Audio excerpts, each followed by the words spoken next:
August 18th, 1969, Woodstock Music Festival. 9 a.m. The field looked like a battlefield after the war had ended. 500,000 people had been there at the peak. Now maybe 30,000 remain, scattered across the muddy ground like survivors, too exhausted to leave, too committed to miss what everyone said would be the final act. Staff Sergeant Michael Torres sat in his folding chair near the front, his crutches leaning against his knee. 26 years old, Purple Heart recipient, 2 tours in Vietnam. Home for 3 months now with shrapnel in his left leg and fragments of memories he couldn't piece together. He hadn't wanted to come to Woodstock. His younger brother Danny had insisted, "You need this, Mike. You need to remember what America looks like when it's not at war." Danny was 19, college sophomore, part of the peace movement that Torres couldn't understand. The same movement that called soldiers like him baby killers. Danny was asleep now, curled up in a sleeping bag 10 feet away. He'd stayed awake for 3 straight days, dancing to music Torres didn't recognize, talking about peace and love with strangers who looked like they'd never worked a real job in their lives. Torres had watched it all with growing irritation. The drugs, the mud, the casual disrespect for everything he'd fought to defend. These people had no idea what freedom cost. They thought it came free, like the music floating across the farm fields. The morning sun was brutal. Torres squinted toward the stage where roadies were setting up equipment for the final performer. Jimi Hendrix, the name everyone had been talking about all weekend. The black guitarist who played for white audiences, who'd gone to London and become famous, who spoke out against the war Torres had nearly died fighting. A young woman with flowers in her hair walked over. "Are you okay? You look like you need water." Torres looked at her tie-dyed dress, her bare feet, her peaceful expression that suggested she'd never experienced real violence. "I'm fine. Far out. The energy here is so beautiful, isn't it? Like we're all one people, you know? No more war, no more hate." Torres felt his jaw tighten. "Yeah, beautiful." She smiled and walked away, completely unaware of his sarcasm. Torres watched her go. This flower child who thought the world's problems could be solved with guitar music and good intentions. His leg was throbbing. The doctors had told him he might always walk with a limp. Small price to pay, they said, considering how close the mortar had landed. Torres had lost 3 friends in that explosion. Good men. Men who'd believed they were fighting for something important. Now he was sitting in a muddy field watching privileged kids celebrate the very movement that called his sacrifice meaningless. A figure walked onto the stage carrying a white Stratocaster. Even from 50 yards away, Torres could see why Jimi Hendrix made conservative America uncomfortable. The wild afro, the colorful headband, the clothes that looked like they belonged in a costume shop, not on a concert stage. Everything about him represented the counterculture that Torres had come to despise. The crowd stirred, conversations quieted. 30,000 people who'd been drifting in and out of consciousness for hours suddenly focused their attention on the small figure adjusting his amplifier settings. "Good morning," Jimmy said into the microphone. His voice was quiet, almost conversational, not the shouting that Torres associated with anti-war protesters. "We're going to play some music for you, wake you up a little bit." The first song started.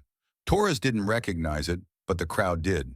People stood up, swayed, sang along to lyrics about purple haze and confusion.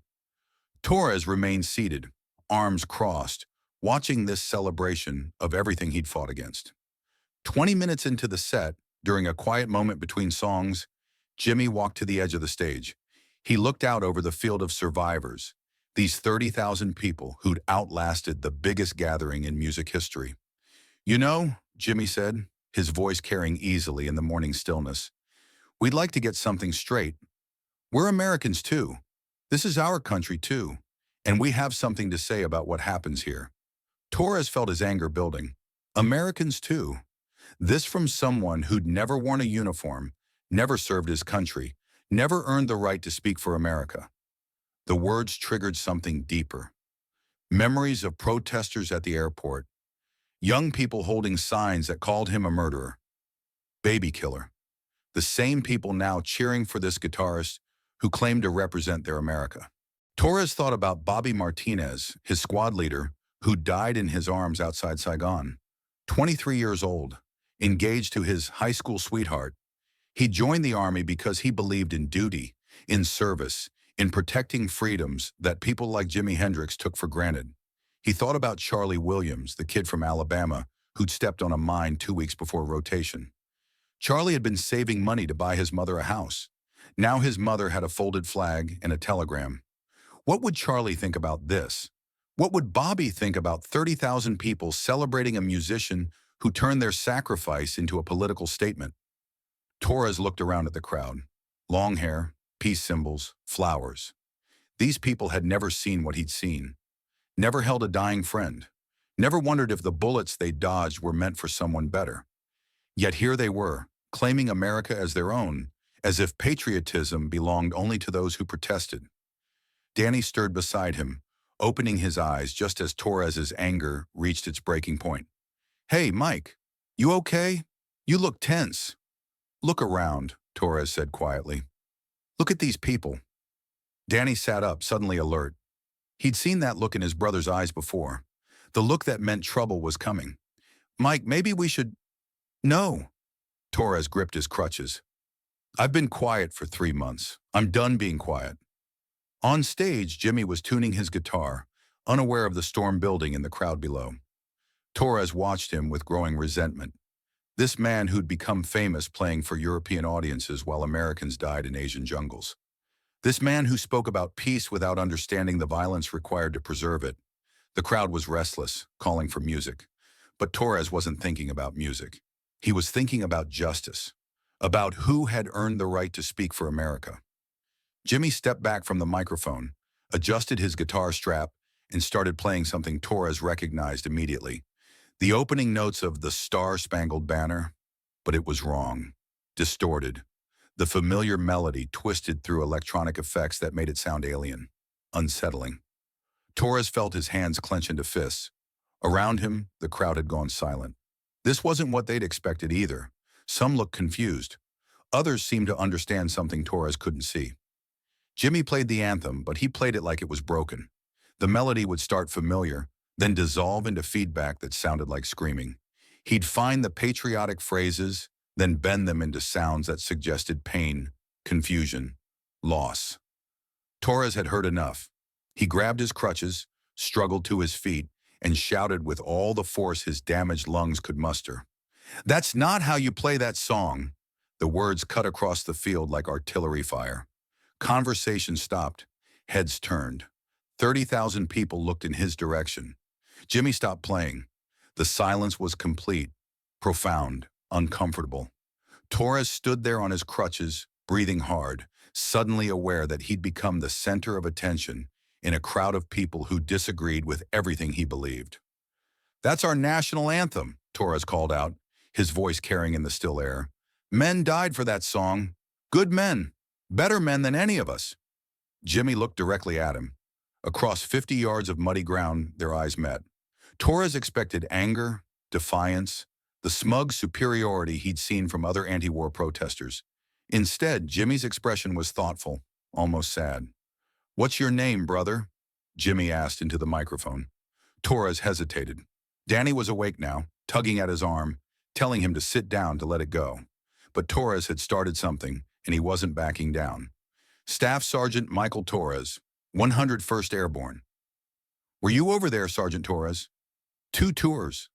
Jimmy nodded slowly. "Thank you for your service." The words hung in the air. Torres hadn't expected them. Anti-war protesters didn't thank soldiers. They called them murderers, oppressors, tools of an imperialist government. "Can I ask you something, Sergeant Torres?" Torres nodded, though he wasn't sure Jimmy could see him from the stage. "When you were over there, what did you think about?" "Home," Torres answered. His voice was quieter now, some of the anger draining away. "Getting back home to an America worth fighting for." "And what does that America look like?" Torres was quiet for a long moment. Around him, 30,000 people waited for his answer. "Free, safe, respectful of the people who died to keep it that way." Jimmy adjusted his guitar, checked the tuning. "I respect those men, Sergeant, and I respect you. But can I show you something?" Torres didn't answer, but he didn't sit down either. Jimmy started playing the anthem again, But this time it was different. The opening notes were clean, clear, respectful, traditional. The melody every American knew, played with technical precision and obvious reverence. Torres felt some of his tension ease, but as the song progressed, other sounds began creeping in around the edges. Not electronic distortion this time. Something else. The distant thump of helicopter rotors, the whistle of incoming mortars, the sharp crack of rifle fire, the voices of wounded men calling for medics. Torres gripped his crutches tighter. Jimi wasn't creating these sounds with effects pedals. He was finding them in the guitar itself, in the spaces between notes, in the way he bent the familiar melody just slightly to make it weep. The anthem continued, but now it carried both pride and sorrow. Love of country mixed with acknowledgement of cost. It was everything Torres felt but had never been able to express, even to himself. Around the field, other people were crying. Not just the young protesters, but older folks too. People who'd lived through World War II, Korea, the Depression. People who understood that patriotism and grief weren't opposites. When Jimi finished, the silence was different. Not uncomfortable now, sacred. "That's what I hear when I play that song, Sergeant Torres," Jimi said softly. "Not disrespect, pain, the pain of people who love this country enough to want it to be better." Torres stood there on his crutches, tears streaming down his face. Everything he'd been carrying since Vietnam, all the confusion and anger and grief he'd never known how to process, had somehow been captured in those twisted, beautiful notes. For months, he'd felt betrayed by his own country. The protesters at the airport, the cold reception from civilians, the way people looked at him when they learned he'd been in Vietnam. As if his service was something to be ashamed of, something that marked him as damaged goods. He'd come home expecting gratitude and found suspicion instead. People who questioned not just the war, but the men who'd fought it, who couldn't separate the policy from the soldiers, who saw his uniform and his medals as symbols of oppression rather than sacrifice. But what Jimi had just played wasn't about taking sides. It wasn't about right or wrong, hawk or dove, support or protest. It was about pain, shared pain, the pain of loving something so much that watching it make mistakes breaks your heart. Torres understood now why the crowd had been silent during that performance. They weren't hearing disrespect. They were hearing honesty. The anthem as it sounded to people who'd paid its real cost. Not the sanitized version played at sporting events, but the version that carried the weight of every life lost in its name. Danny was beside him now, arm around his shoulders. His younger brother looked confused, almost frightened by the tears on Torres' face. "Mike, what just happened? You look different," Torres finished. And he did feel different, like something that had been twisted inside him for months had finally been straightened out. Not healed exactly. The wounds were still there, but understood now, given meaning. "I thought I hated him," Torres said quietly. "I thought he was everything wrong with America. And now?" Torres watched Jimi on stage, still playing, lost in his music the way soldiers got lost in memories. "Now I think he might be everything right with it." The crowd around them was moving, swaying, some crying openly. Torres noticed for the first time that it wasn't just young protesters. There were older people scattered throughout the field. Veterans, he realized. Men who'd fought in earlier wars. Men who understood what Jimi was really saying. An older man, maybe 50, walked over to Torres. Gray hair, weathered face, the bearing of someone who'd seen combat. "Korea," the man said simply. "2 tours." Torres nodded. "Vietnam, 101st Airborne." "That took guts, son. Standing up like that, asking the hard questions. I thought I was defending the anthem." "You were, and so was he, just in different ways." The Korean War veteran looked toward the stage where Jimi was finishing his set. "I was angry too at first. Thought he was mocking something sacred. Then I listened to what he was really playing. Heard my own experience in those notes." More veterans approached as the concert continued. A quiet gathering of men who'd served in different wars, but carried similar burdens. They didn't talk much, but their presence said everything. These were men who understood sacrifice, men who'd earned the right to criticize what they'd fought for, and they recognized something true in what Jimi had played. "Thank you, Sergeant Torres," Jimi said, "for everything you've sacrificed, and for helping me remember that the anthem belongs to all of us." The concert continued, but Torres barely heard it. He sat in his chair, processing what had just happened. A black musician who'd never served in combat had somehow understood his experience better than the politicians who'd sent him to war. After the show ended and the crowd began to disperse, a small group approached Torres. Veterans, he realized. Men his age and older, some in uniform, some in civilian clothes, all carrying themselves with the particular bearing that military service creates. "That took guts," one of them said. "Standing up like that." "I was angry," Torres admitted. "We all were, until we heard what he was really saying." They talked for an hour, this impromptu gathering of soldiers in a muddy field, about the war, about coming home, about the difference between supporting your country and supporting your government's decisions, about how Jimi Hendrix had somehow captured something they'd all felt but never expressed. Years later, after Jimmy's death in 1970, Torres would tell this story to his children, how a protest song had taught him more about patriotism than any speech by any politician, how respect for the flag and criticism of government policy weren't contradictory, how one black guitarist had shown a white soldier that love of country could coexist with demands for justice. "Did you ever see him play again?" his daughter would ask. "No," Torres would say, "but I heard him every time someone played that song. Still do."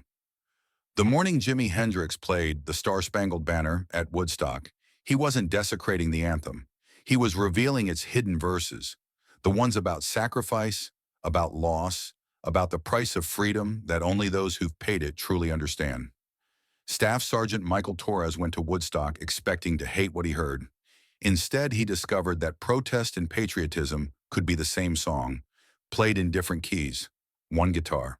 30,000 people, 4 minutes that changed how America understood its own anthem. And in that moment, on a muddy farm in upstate New York, the division between hawks and doves, between soldiers and protesters, between black and white, dissolved into something larger than any of them had imagined possible.